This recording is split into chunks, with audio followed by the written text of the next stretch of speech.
Very good morning. आज आपल्याला पाहायचं आहे electronic structure, sigma and pi bond आणि सोबतच जॉमेट्री ऑफ इथिन. ओके, हे आपल्याला पाहायचं आहे. ओके, तर सुरुवातीला आपण इलेक्ट्रॉनिक स्ट्रक्चर जे आहे त्याचं ते इथिनचं ते आपण पाहणार आहोत. तर इथिनमध्ये इथिन जो आहे तुमचा तो अनसॅच्युरेटेड हायड्रोकार्बन आहे की ज्याच्यामध्ये कार्बनच्या मध्ये एक तरी का असं डबल बॉन्ड असतं. ओके, तर हे असं स्ट्रक्चर आहे. यालाच मी सिम्पली असंही ड्रॉ करू शकतो. कार्बन हा हायड्रोजन, ओके, आणि हा असा हायड्रोजन, अशा प्रकारे आपण याला ड्रॉ करू शकतो. आणि याचं जे लेविस स्ट्रक्चर आहे किंवा इलेक्ट्रॉनिक स्ट्रक्चर आहे ते आपल्याला असं ड्रॉ करता येईल. आपल्याला माहित आहे का कार्बन जो आहे तो 6 इलेक्ट्रॉन, त्याचा 6 ॲटॉमिक नंबर आहे आणि त्याच्या आउटरमोस्ट सेलमध्ये जे आहेत ते 4 इलेक्ट्रॉन्स असतात.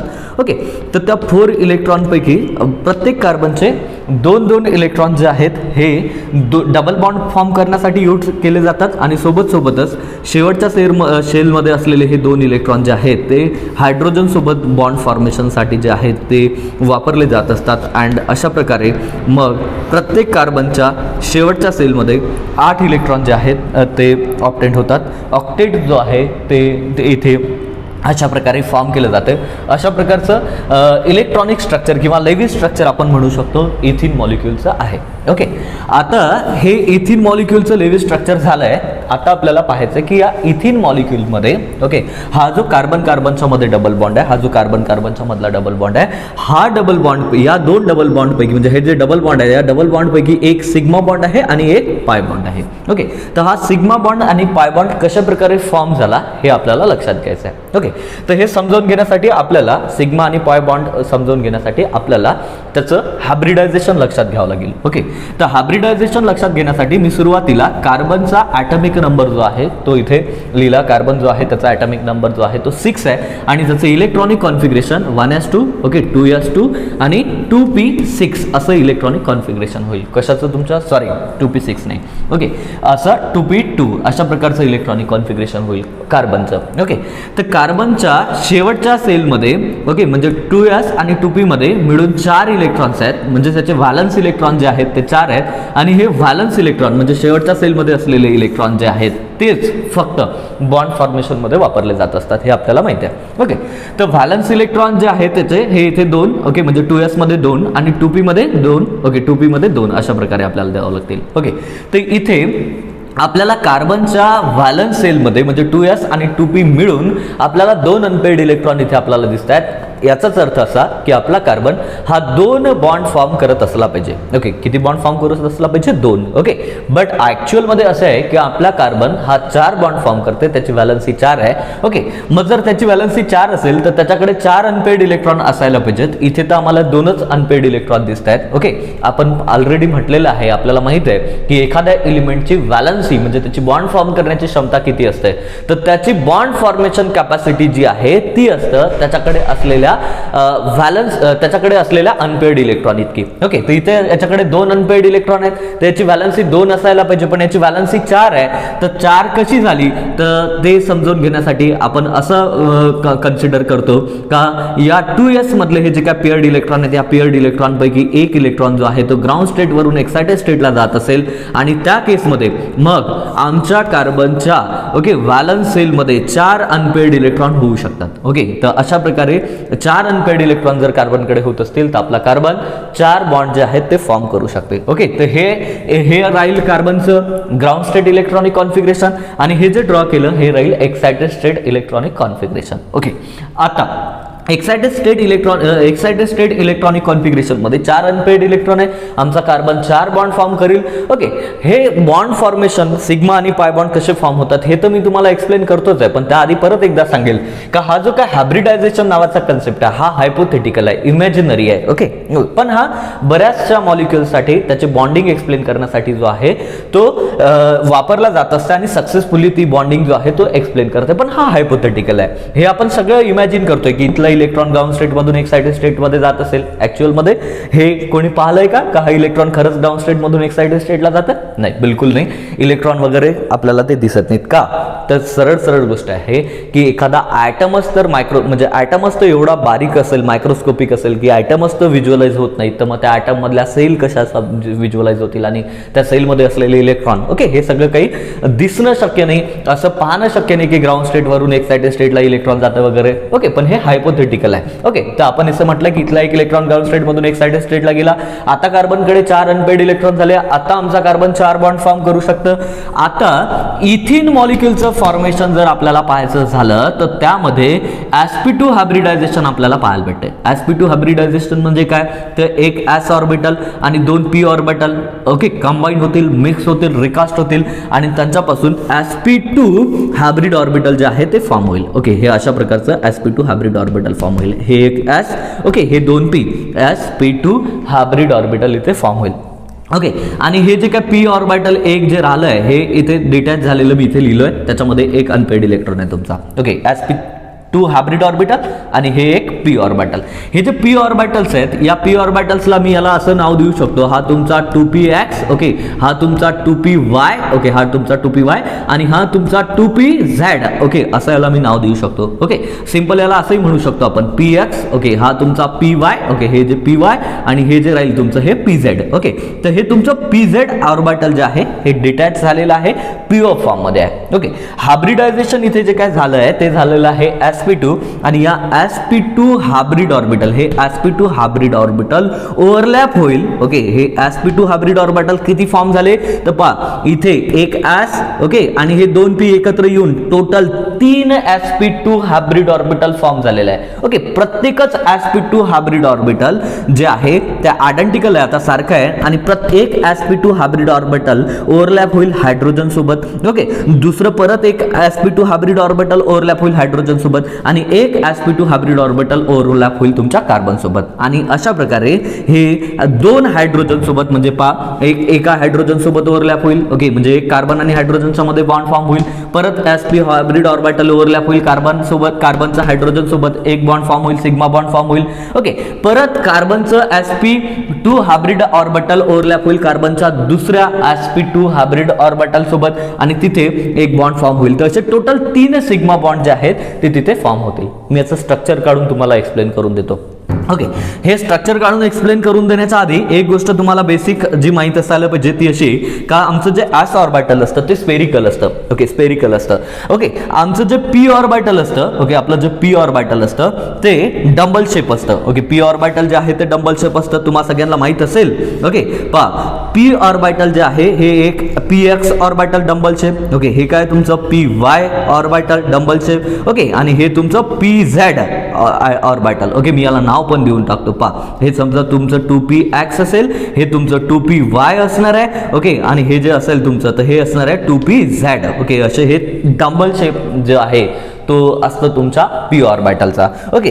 एक s ऑर्बिटल आणि एक p ऑर्बिटल, ओके. एक s ऑर्बिटल आणि एक p ऑर्बिटल जर कंबाईन होत असतील, ओके, कंबाईन होत असतील, ओके, म्हणजे त्यांचं जर हायब्रिडायझेशन होत असेल म्हणजे mixing and recasting of atomic orbital and formation of new hybrid orbital, okay, is called as hybridisation असं आपण म्हणत असतो. जर या s ऑर्बिटलचं आणि या p ऑर्बिटलचं जर हायब्रिडायझेशन होत असेल म्हणजे मिक्सिंग अँड रिकास्टिंग होत असेल तर यापासून पहा हे s ऑर्बिटल हे p ऑर्बिटल हे एकत्र येऊन जर याचं हायब्रिडायझेशन होत असेल तर याच्यापासून असं एक हायब्रिड ऑर्बिटल फॉर्म होतं. आता हे हायब्रिड ऑर्बिटल फॉर्म जे झालंय हे sp हायब्रिड ऑर्बिटल आहे, s आणि p एकत्र आल्यामुळे sp हायब्रिड ऑर्बिटल इथे फॉर्म झालं. आता या sp ऑर्बिटल हायब्रिड ऑर्बिटल मध्ये फरक काय आहे, ओके, आणि p ऑर्बिटल याच्यामध्ये फरक काय आहे. तर s ऑर्बिटल स्फेरिकल होतं, p ऑर्बिटल डंबेल शेप होतं. डंबेल शेप मध्ये दोन्ही जे काय हे लोब आहेत हे आयडेंटिकल आहेत, सेम आहेत p ऑर्बिटलचे, ओके. पण जे sp हायब्रिड ऑर्बिटल फॉर्म झालेलं आहे due to the mixing and recasting of s and p orbital जे काय तयार झालेलं आहे sp हायब्रिड ऑर्बिटल त्यामधला एक लोब छोटा आहे आणि एक लोब जो आहे तो मोठा आहे, ओके. तर इथे हे जे काय sp2 हायब्रिड ऑर्बिटल 3 फॉर्म झालेले आहेत ते अशा प्रकारचे इथे आपल्याला दिसून येतील. पहा लक्षात घ्या. ओके सॉरी इथे एक हे sp हायब्रिड ऑर्बिटल एक, ओके दुसरं एक sp2 हायब्रिड ऑर्बिटल आणि हे तिसरं एक sp2 हायब्रिड ऑर्बिटल, असे 3 sp2 हायब्रिड ऑर्बिटल इथे मी ड्रॉ केलेत एका कार्बनचे. ओके आता हे sp2 हायब्रिड ऑर्बिटल, हे sp2 हायब्रिड ऑर्बिटल सॉरी हे sp2 हायब्रिड ऑर्बिटल, ओके कोणाचं हे sp2 हायब्रिड ऑर्बिटल आहे, sp2 हायब्रिड ऑर्बिटल आहे कशाचं, कार्बनचं. हे sp2 हायब्रिड ऑर्बिटल कार्बनचं ओव्हरलॅप होतं s orbital of hydrogen, s orbital of hydrogen सोबत. ओके ओव्हरलॅप होतं. या sp2 हायब्रिड ऑर्बिटल मध्ये एक अनपेड इलेक्ट्रॉन होता, ओके आणि हायड्रोजनच्या s ऑर्बिटल मध्ये एक अनपेड इलेक्ट्रॉन होता. दोन्ही एकमेकांसोबत एंड टू एंड ओव्हरलॅप झाले अँड दॅट्स वाय या दोघांच्या मध्ये जो बॉन्ड फॉर्म होईल तो सिग्मा टाइपचा बॉन्ड फॉर्म होईल. ओके कुठला बॉन्ड फॉर्म होईल, सिग्मा बॉन्ड. ओके तसंच हे एक sp हायब्रिड ऑर्बिटल ओव्हरलॅप होईल हायड्रोजनच्या s ऑर्बिटल सोबत, यांची पण एंड टू एंड ओव्हरलॅप होईल आणि यांच्यामध्ये पण काय तयार होईल, सिग्मा बॉन्ड तयार होईल. ओके तर दोन हा इथे तुम्ही कार्बन आहे सेंटरला लक्षात घ्या. ओके कार्बननी एक हायड्रोजन सोबत बॉन्ड फॉर्म केला, परत कार्बननी हायड्रोजन सोबत बॉन्ड फॉर्म केला, कार्बननी हायड्रोजन सोबत हा. ओके कसा बॉन्ड फॉर्म झाला, ओके लक्षात घ्या. sp2 हायब्रिड ऑर्बिटल कार्बनचं ओव्हरलॅप होत आहे s ऑर्बिटल ऑफ हायड्रोजन सोबत. Okay end to end overlapping होत आहे अँड दॅट्स वाय हा जो काय बॉन्ड फॉर्म होत आहे, हा जो बॉन्ड आहे हा सिग्मा टाइपचा बॉन्ड आहे. ओके आपल्याला माहित असेल की ॲटॉमिक ऑर्बिटल जर एंड टू एंड ओव्हरलॅप झाले तर तिथे सिग्मा बॉन्ड फॉर्म होत असते. तर हा सिग्मा बॉन्ड फॉर्म होईल या दोघांच्या मधला. ओके आता लक्षात घ्या हे अशाच प्रकारचा हा जो एक कार्बन आहे याच्या बाजूचा एक दुसरा कार्बन काढतो, त्याही कार्बन मध्ये अशाच प्रकारचं sp2 हायब्रिडायझेशन झालेलं असणार आहे आणि त्यामधलं पण एक हे जे काय pz ऑर्बिटल आहे हे प्युअर राहिलेलं आहे ते पण तुम्हाला मी दाखवतो. इथे सुरुवातीला एक आणखी एक कार्बन जो आहे तो इथे ड्रॉ करतोय. इथे हा जो कार्बन घेतला या कार्बनचा परत हे एक sp2 हायब्रिड ऑर्बिटल काढलं. ओके परत एक sp2 हायब्रिड ऑर्बिटल इथे काढतोय, परत एक sp2 हायब्रिड ऑर्बिटल घेतो. ओके आणि परत एक sp2 हायब्रिड ऑर्बिटल घेतलं. असे टोटल 3 sp2 हायब्रिड ऑर्बिटल मी दुसऱ्या कार्बनचे घेतोय. म्हणजे लक्षात घ्या या कार्बनचे हे असतील 3, ओके आणि या कार्बनचे हे 3 sp2 हायब्रिड ऑर्बिटल इथे मी काढल्यात. ओके तर पहा लक्षात घ्या हे sp2 हायब्रिड ऑर्बिटल ओके या कार्बनचं आणि हे sp2 हायब्रिड ऑर्बिटल या कार्बनचं इथे ओव्हरलॅप झालं. ओके आणि यांच्यामध्ये पण कुठला बॉन्ड फॉर्म होईल, सिग्मा बॉन्ड. ओके सोबतच या कार्बनचं दुसऱ्या सेकंड नंबरच्या कार्बनचं आमचं sp2 हायब्रिड ऑर्बिटल आणि s ऑर्बिटल हायड्रोजनचं ओव्हरलॅप होईल आणि त्यांच्यामध्ये सिग्मा बॉन्ड इथे फॉर्म होईल. ओके सोबतच पुढचा हायड्रोजन सोबत ही तशाच प्रकारची ओव्हरलॅपिंग होईल आणि इथे पण सिग्मा बॉन्ड फॉर्म होईल. तर अशा प्रकारचं हे जे स्ट्रक्चर इथे मी ड्रॉ करतोय, ओके हे जे काय ऑर्बिटल डायग्राम मी इथिन मॉलिक्यूलची काढली आहे त्यामध्ये कार्बनचा मधला हा बॉन्ड फॉर्म झालेला आहे ड्यू टू द कुठली overlapping, due to the sp2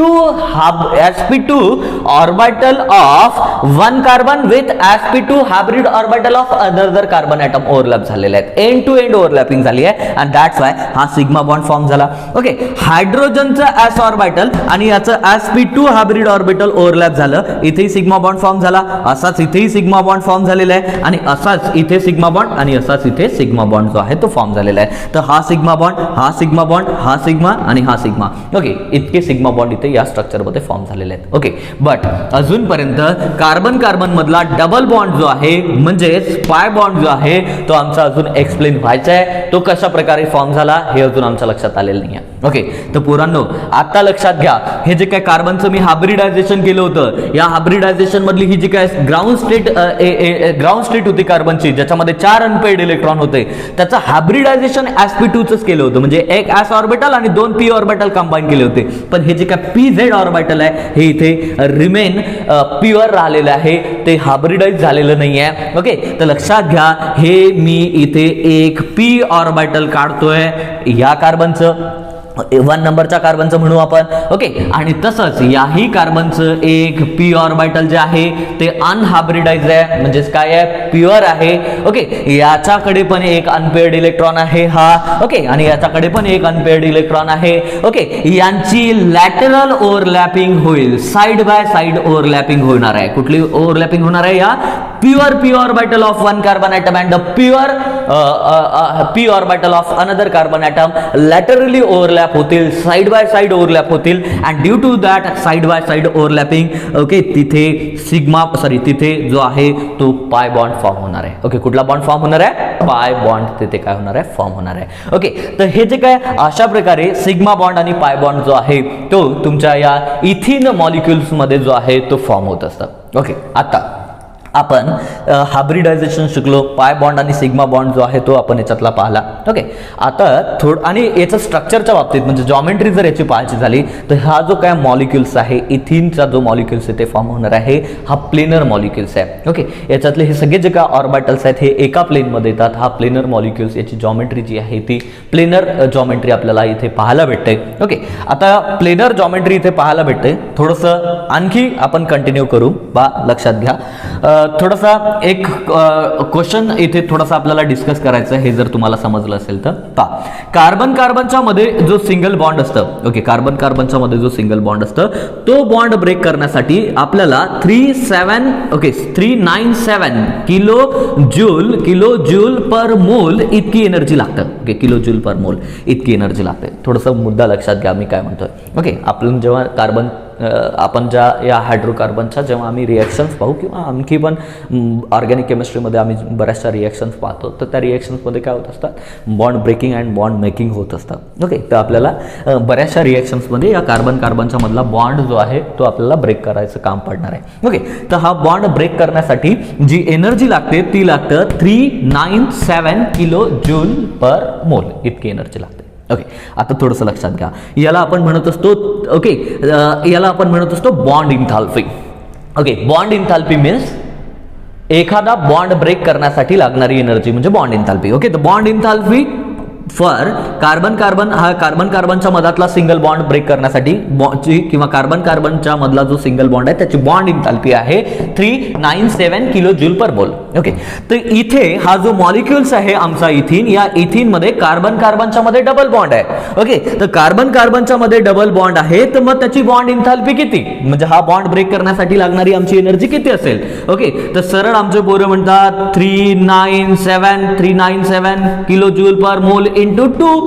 okay, असं होईल का, तर नाही, हे रॉंग राहील. हे काय राहील, रॉंग राहील. ओके, एक कार्बन कार्बनच्या मधातला बॉन्ड जो आहे त्याची बॉन्ड इंथाल्पी जर 397 किलो जूल पर मोल असेल, तर कार्बन कार्बनच्या मधातला जो डबल बॉन्ड असेल त्याची बॉन्ड इंथाल्पी 397 च्या डबल होत नाही. त्याचं रिझन असं आहे का त्यापैकी एक बॉन्ड जो आहे तो पाय बॉन्ड आहे आणि दुसरा बॉन्ड जो आहे तो सिग्मा बॉन्ड आहे. अँड दॅट्स वाय याची जी काय बॉन्ड इंथाल्पी आहे ती याचा डबल न राहता 397 च्या डबल न राहता ती थोडीशी वेगळी राहते. आणि ती किती राहतं तर आपण ती लक्षात घेऊ. पहा, ओके, एक सिग्मा बॉन्ड साठीची जी बॉन्ड इंथाल्पी असते ती असते तुमची 397 किलो जूल पर मोल. ओके, आणि पाय बॉन्ड साठीची जी काय बॉन्ड इंथाल्पी असते ती असते तुमची, okay, 284. Okay, 284 kilo joule per mole. Kilo joule per मोल हे त्याचं युनिट आहे, किलो जूल पर मोल, सॉरी. ओके, तर आता या दोघांची सम केली. ओके, तर या दोघांची सम केली तर ती इतकी येईल 5 7. ओके, हे किती राहील तुमचा 1, हा इथे परत 1 येईल, 9 9. ओके, 8 होतील आणि हा 6. ओके, 681 किलो जूल पर मोल एवढी एनर्जी लागणार आहे, एवढी बॉन्ड इंथाल्पी असणार आहे कार्बन कार्बनच्या मधल्या डबल बॉन्डची. तर यावर क्वेश्चन जो आहे तो तुम्हाला विचारला जात असतं. एकदा याचा स्क्रीनशॉट काढून घ्या. ओके, आणखी थोडेसे काही पॅरामीटर्स आहेत, या दोघांच्या मधातली बॉन्ड लेंथ किती आहे, बॉन्ड अँगल किती आहे हे पण थोडंसं सांगतो. अँड देन आपण पुढचा पार्ट कंटिन्यू करू. 117.2 डिग्रीचा राहतो. कार्बन कार्बनच्या मधला जे बॉन्ड लेंथ राहते ती 334 पिकोमीटर मध्ये इतकी राहतं. आणि कार्बन आणि हायड्रोजनच्या मधातली जी बॉन्ड लेंथ राहतं ती तुमची 110 पिकोमीटर इतकी जी आहे ती राहत असतं. तर हे सिम्पल पॅरामीटर्स पण आपल्याला लक्षात ठेवायचे जेणेकरून आपल्याला एक्झाम जी आहे ती फेस करायला जड जाणार नाही. ओके, ठीक आहे. तर बाकी पुढच्या गोष्टी ज्या आहेत त्या आपण परत कंटिन्यू करू. आजच्या दिवसाला इथेच थांबू. बाय.